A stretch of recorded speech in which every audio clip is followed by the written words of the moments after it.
important sa akin, not just being a mom, no, I would remember there's this parang toy that I got from Ogallala, no. It was a volcano. We had to do it as a project, and ibang klase yung entertainment na nagawa sa akin, sa daddy niya, kay Grayson, sa sisters niya, because it became really a solid bond for us na, you know, parang we were helping, and then, kasi ang ganda niya, well, actually, it will be harder for me to tell you on how we did it, but there's physical and there's creativity. Talagang, alam mo yung naging team, nahati pa kami in 2 teams na, o galingan mo dito, ganyan, o dapat you mix it well, so that the volcano will be forming really great. And then, oh, kailangan ng help dito. Imagine toy yun, no, that we got. So, parang those activities really brought us closer to each other. Cliche as it may sound, no, pero these things are really important in building and yung characters ng bata. So, I think, I'm making a right move of buying and choosing the right ones from Grayson. And again, hindi lang sa akin, nagla-learn din kami, di ba? Doon ko nalaman na mahilig pala si Grayson talaga. Magaling pala talaga siya mag-drawing, mag-painting. Kasi you had to paint it eh. And then, there's this color combination that he knows already na ako na-amaze ako, and even the sisters. So parang, wow, yung things that you don't know, no, the things that you never know, maybe, if hindi mo ma-ask lang, di ba? Pero yun, nade-discover ko siya because of the things that I bought for him.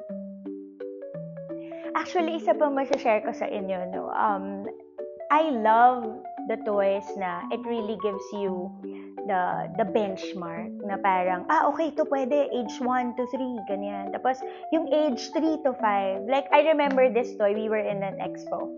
Grayson was really loving yung plus. It looks like puzzles and stuff. Actually, ito siya. Okay, I can make use of it. Ito siya, no? This big, meron ding smaller ones. I hope I'm really, yes. O, ayan, o, diba? So, may 5 plus siya.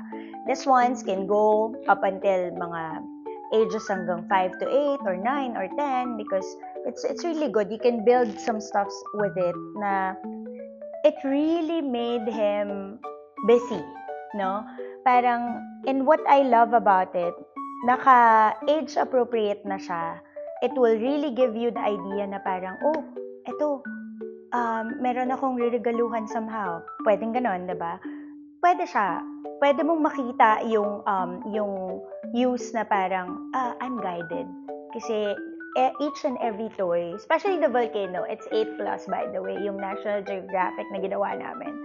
Hindi lang na-enjoy ng isang bata, na-enjoy din ng kids at heart like us, no?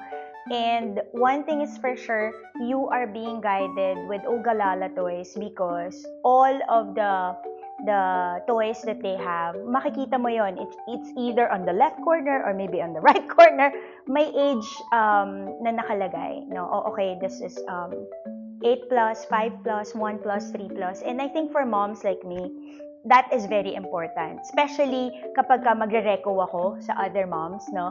Most of the time sa community namin, maraming nagtatanong na, Mommy Ivana, ano bang, kasi alam mo yung anak ko, gusto kong i-lessen yung screen time. So, syempre, on the go naman talaga ako ng pag-reply, no?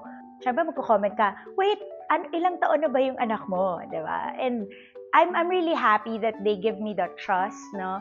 Na parang, okay, si Mommy Ivana, she really got this great taste of choosing yung mga toys that she buys for Grayson, ganyan. And I love that they're being like that to me. That sense of trust that they give me, nanggagaling lang din naman talaga yun dun sa trust ko din, no? Parang domino effect yan eh. So syempre ako as a mom, I really want my kids to enjoy and of course yung learning nga, no? And kailangan talaga solid eh.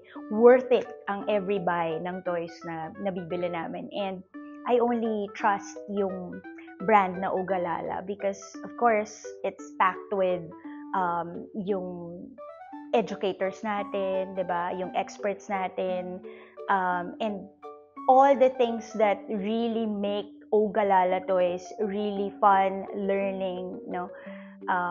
bringing out the creativity of my son. And isa lang talaga yung trusted brand ko when it comes to learning toys, no? And that is Ogalala.